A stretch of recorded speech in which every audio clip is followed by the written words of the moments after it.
city and in the territory on west, there's just one way to handle the killers and the spoilers, and that's with a U.S. Marshal and the smell of Gunsmoke.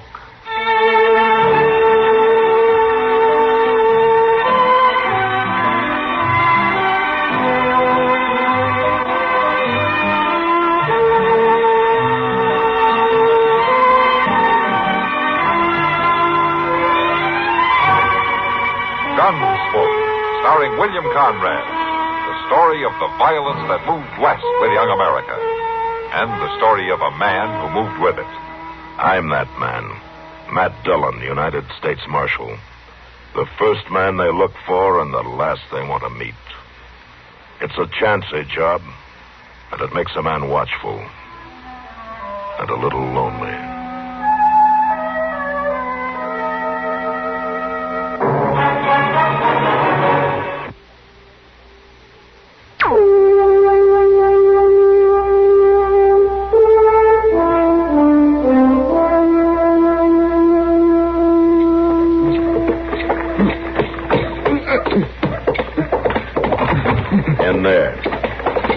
Easy, Marshal. Chester, open the cell back there. Yes, sir. All right, come on. Now, you got no call to haul me in so rough. This your leg's real bad. You're lucky I didn't break your neck. But I ain't done nothing to get drug around like this. Get in there. Ooh.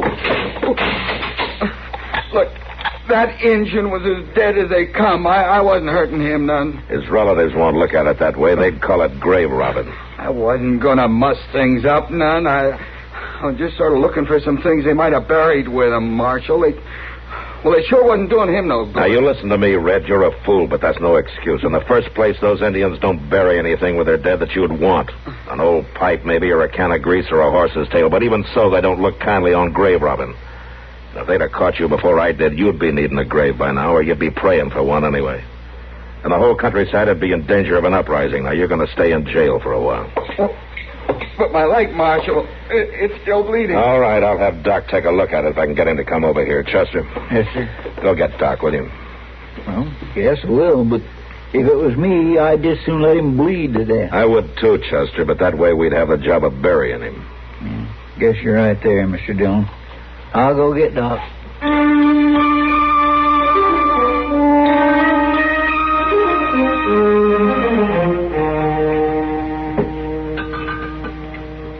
You better order some more of that whiskey, Sam. We're getting low. I'll do that, Miss Kitty, but it sure ain't very good, and that's a fact. That's the best we can get. Besides, the men who come in here wouldn't pay for any better. Most of them wouldn't know the difference anyway. Oh, hello, Miss Kitty. Hello, Chester. You want a drink? Well, that ain't exactly what I've come in here about, but... What's on your mind? Well, I've been all over town looking for Doc.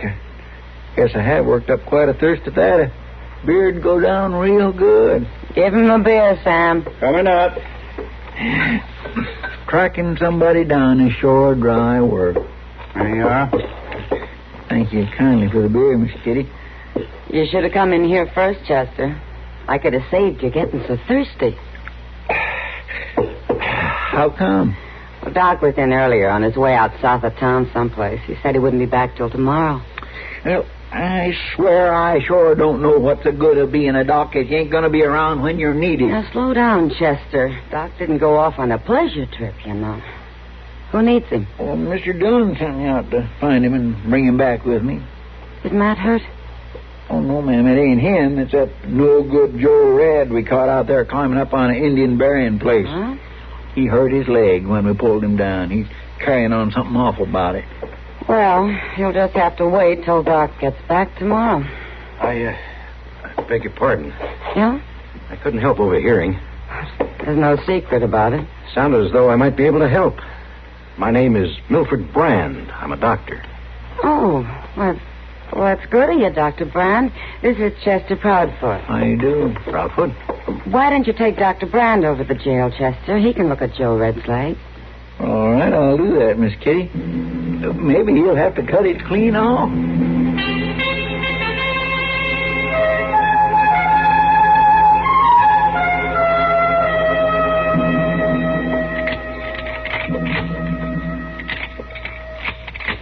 Yeah, this rifle works a little slow, Chester. How long's it been since you cleaned it? Well, not too long.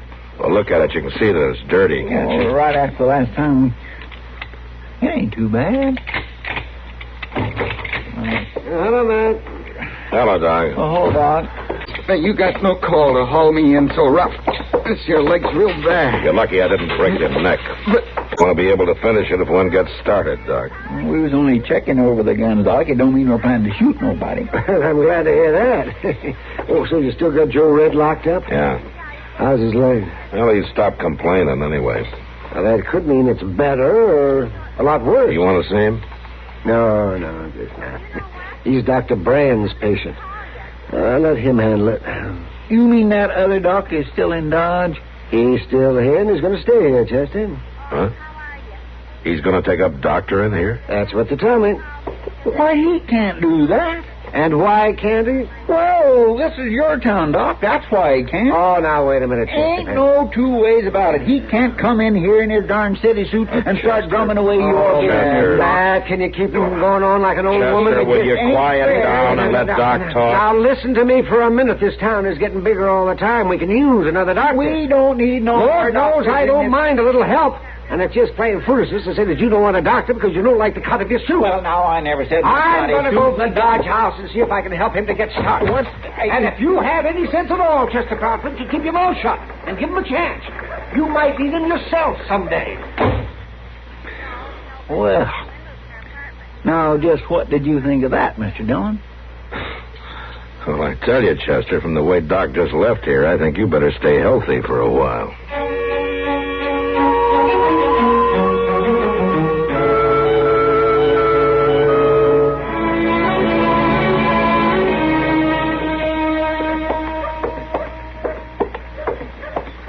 Where are you from, Dr. Brand? Philadelphia. Philadelphia. Oh. I understand Philadelphia has developed into quite a medical center. Oh, yes, indeed. There's several medical schools there. Newest methods and procedures are taught. Now, it doesn't look much like Dodge City. Oh, no, that's... you'll get your hands dirty here, that's a fact. My office is just up those stairs. Yeah, that's very kind of you, Dr. Adams. Oh, no trouble at all. You'll be welcome to use my office until you've had time to set up in a place of your own. I hardly think... I've wished many a time there was somebody around to help with the load. Here we are.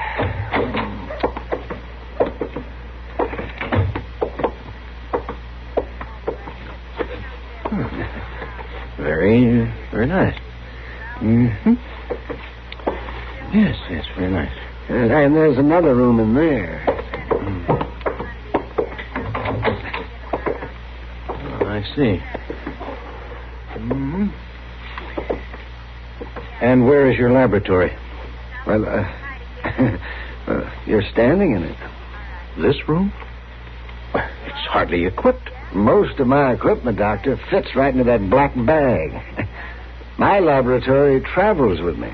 Well, how are you able to keep up on the current studies, on research? Well, doctoring out here doesn't give a man much time for study or research. You're too busy keeping folks alive any way you can, whether it's in the book or not. But maybe now that you're here and can help out with the work, I'll have a little more time. Dr. Adams. Yeah? Perhaps we'd better get something straight. I didn't come to Dodge City to be your assistant. I intend to practice medicine in a professional and scientific manner. Well, sure you do, Dr. Brand. Sure you do. I just hope you'll be able to.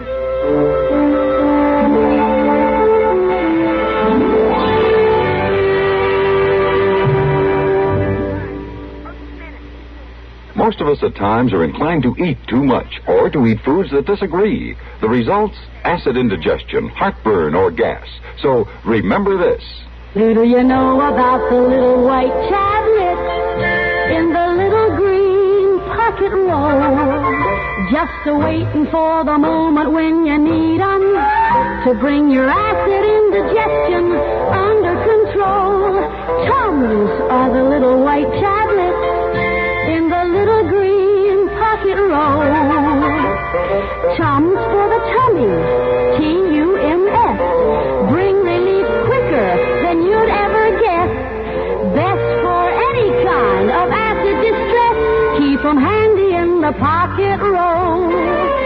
Keep your tummy under Tums control. Get Tums, 10 cents, 3-roll pack, a quarter. Or get the new Tums 6-roll pack with 3 metal carrier, only 49 cents.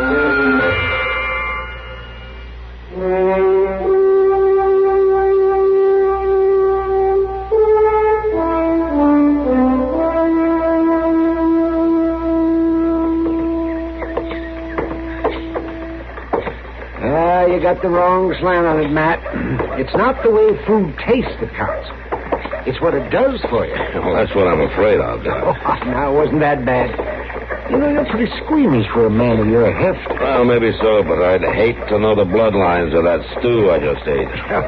Oh, wait a minute, Matt. There's Zach Willard. I want to ask him about his wife. Oh, sure, Doc. Zach Willard. Oh. Hello, Doc. Come on over here. I want to talk to you a minute.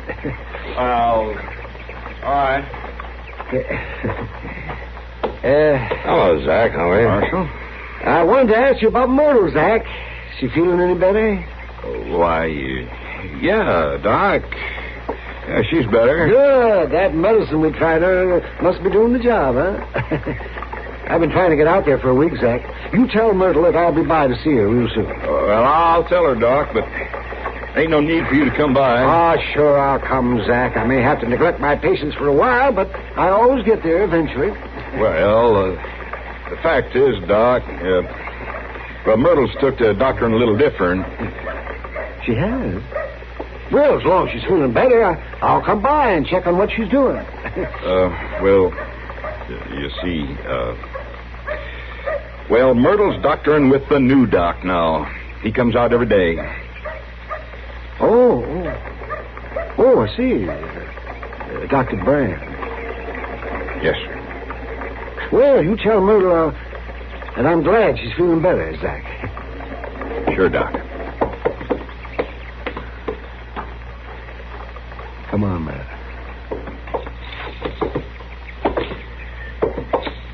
You're not going to let a thing like that bother you, are you, Doc? No, it doesn't bother me any, Matt.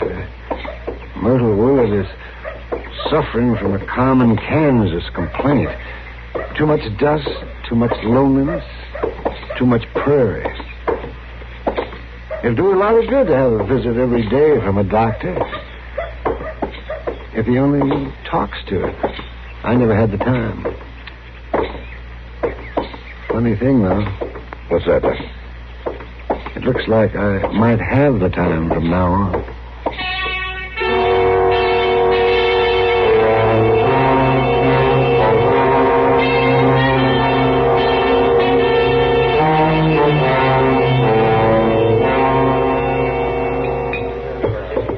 Matt, I think you ought to do something. Well, what do you want me to do, Kitty? Lock him up, throw him out of town? I'm serious. This Dr. Brand needs talking to. He's going around as though he's the only man who ever had a medical degree, as though Doc isn't anything more than a medicine man. Well, does he actually come right out and talk against Doc? No, he doesn't come right out and say anything, Matt. He's too smart for that. But he sure gets the idea across. I wish you'd knock some sense into him. Now, Kitty, as long as he doesn't poison his patients, I can't do anything about it. Excuse me. Huh? Joe Red just came in. I want to talk to him. Oh, sure, Matt. Got a bottle of rye? You don't look much like a man who's going to stay out of trouble, Joe. You gonna follow me around the rest of my life, Marshal? Joe, I warned you to stay out of trouble or stay out of Dodge. Well, there ain't no law against liquor. There's a law against breaking the peace, and I think you better get out of town until you sober up. Well, look, Marshal, I got a right to be here. I got a right to be in Dodge. A man's got a right to see his doctor, now don't he? Oh? You came in to see Dr. Brand? I come in to see Dr. Brand. A man has a right It isn't your health that interests me, Joe. But you cause any trouble and you're going to go to jail, sick or well. Now, you go on and you see your doctor. and then you get out of town.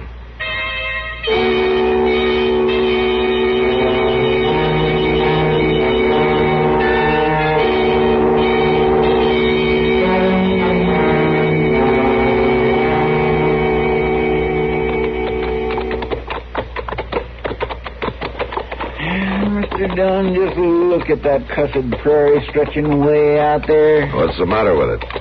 Well, it ain't good for nothing. That's what's the matter with it. It's only good for buffalo grass. The best it can do is grow a cottonwood. You could dry it all day and all night, and it don't never change. I swear I don't know what ails folks settling in a place like this. You ought to know, Chester. You settled here. Well, I ain't either settled here. Well, you've been in Dodge a good many years now. You live there. Your friends are there. I'd call that settling. Well, now, that may look like settling to you, but I ain't about ready to settle nowhere near. Look down, Mr. Dillon. What? Over there next to that little old sod house. That man there. He's signaling to us. Well, let's go over and see what he wants.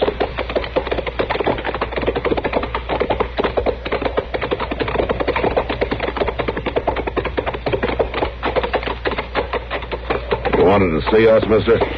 You're the marshal, ain't you? Yeah, I'm the marshal. What can I do for you? Well, I'll tell you. I ain't much for cottoning up to the law, but right now it's a choice between the law and an Indian uprising. What are you talking about? Them Pawnees will go on the warpath if they found out about it. Sure as shoot. Oh, come on, mister. Tell me what happened. Why, it's that grave. Too much loneliness, too much prairie. It'll do a lot of good to have us. Why, nothing happened to the grave, Marshal. It's still there, all Then right. what's the trouble? It's the body. Body? Yeah. Somebody made off with it, clean as a whistle. And them Indians are always stopping by. Chester, come on, let's get back to town. Yes, sir.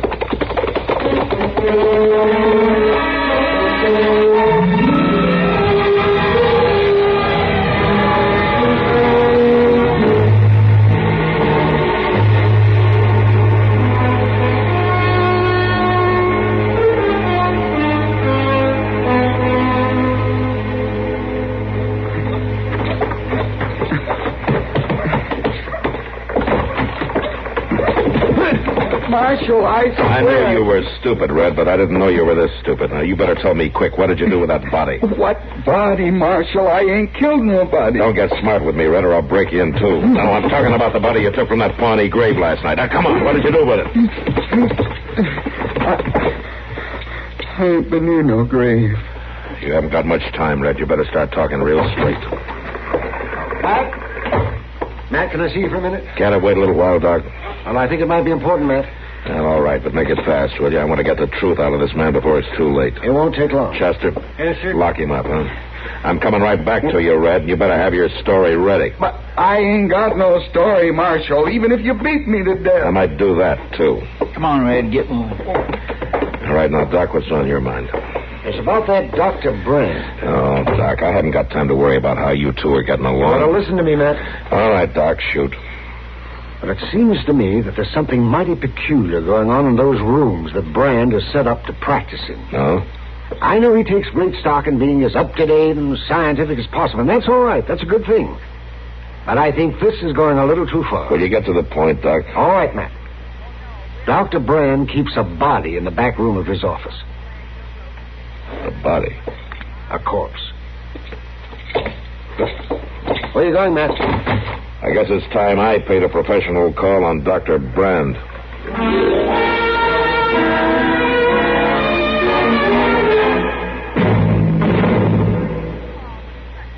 Since show business is the business of entertainment, performers are far from dull folk. This is a matter you'll have fun verifying each Sunday night when the Mitch Miller Show brings sparkling show business chatter your way over most of these CBS radio stations. Give Mitch Miller and his guests a listen and prove it to yourself. An average attendance at one of Mr. M's soirees might include a Broadway actress chatting about her craft with a comedian. Also chatting about showbiz with...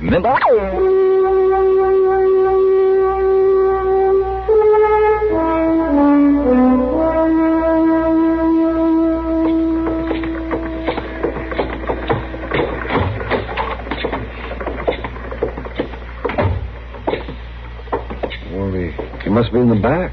Please, just have a seat. I'll be right there. It's Marshal Dillon, Brand. I want to talk to you. Oh, Marshal. Oh, hello, Dr. Adams. Hello. Brand, Dr. Adams here has been telling me that you keep a body in your back room. Is that right? Why, it isn't exactly a body, Marshal. It's a skeleton. Yes, I do keep it back there. It's helpful in my study. Where did it come from? I'm not sure it's any of your business, Marshal. It's my business, all right. Where did you get the skeleton? Dr. Adams, as a medical man, is it necessary for me to answer these questions? I think you better answer that one, Doctor. Well, as a matter of fact, Marshal, it was a lucky find. I procured this skeleton quite near Dodge City. You better hope you're lucky. It came from an Indian grave, didn't it? Well, yes, it did. Who got it for you? I got it myself, Marshal. I took a wagon and got it myself. Joe Red told me about it, but he was afraid to go out there again. I managed all right without him. Well, that's the first time I ever heard of Joe Red being smart. Now, listen, Dr. Brand, as soon as it's dark, we're going to take that skeleton right back where it came from. We'll bring the wagon by, and you be ready. Oh, come now, Marshal Dillon. Aren't you making a mountain out of a molehill? Every good medical office should have a skeleton to refer to. You'll have to provide your own, Dr. Brand. This one is private property. But it was just an Indian I don't grave. know how you think about things where you come from, Brand, but robbing a grave, any grave, is considered a crime out here.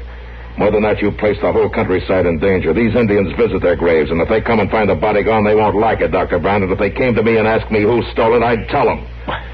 You must be joking, turning a man over to Let the me Indians. tell you something. If I had a choice of whether to turn you in or let the Indians start an uprising over something you did, it wouldn't take me very long to make up my mind. So you just be ready and bring that skeleton out as soon as it gets dark.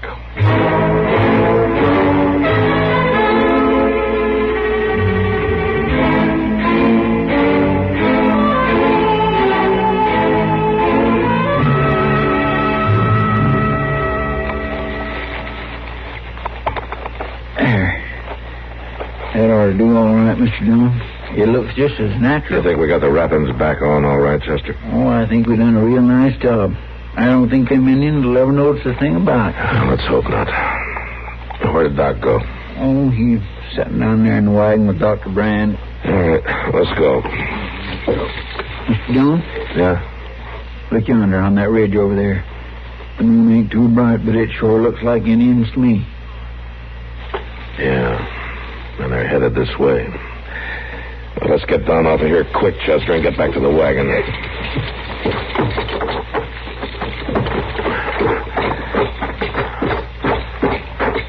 Doc, move over. Give me those lines. There's an Indian party headed this way. Oh, all right, Matt. Ah, cab!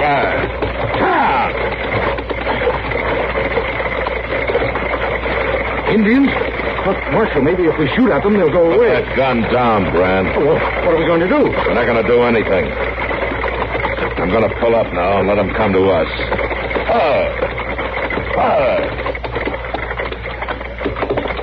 Now, everybody keep quiet. When they get here, I'm going to do the talking to them.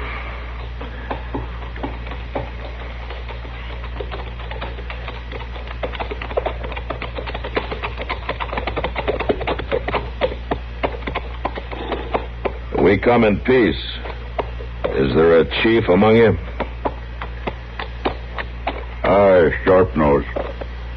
I don't think I know you, Sharpnose. Are you far from your village? Very far. Well, why do you come here? We come to pay respect to grave of my brother's brother. Oh, the one back there? The one back there. Why you come? Well, we were just passing by, so we stopped to pay our respects to the grave of your brother's brother, too. We go.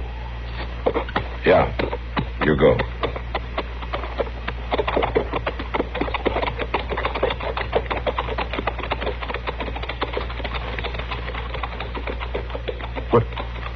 What are they doing?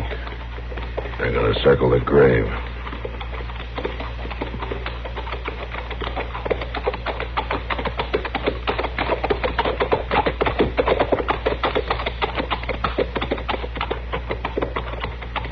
Is it going to be all right, Matt? Yeah, I think so, Doc.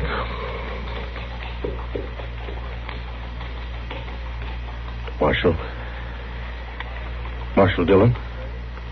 Yeah, What is it? I'm listening. I think I owe you an apology. And, Dr. Adams, I guess I have a lot to learn. There may be newer ways of doing things in the medical schools, Doctor, but folks out here have learned a lot about staying alive. And they've had a hard way of learning it. I'm beginning to understand that, Dr. Adams. Good. Come on, Matt. Now, let's get back to town. Somebody might be needing us, doctors. All right, Doc. Hello, cow!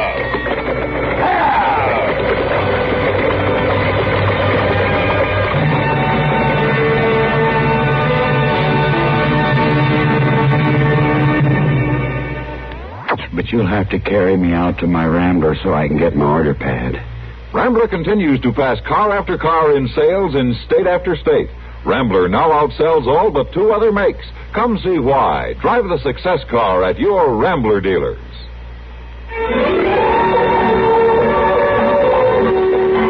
Gunsmoke. Produced and directed by Norman Macdonnell, stars William Conrad as Matt Dillon, U.S. Marshal. The story was specially written for Gunsmoke by Marion Clark, with editorial supervision by John Meston.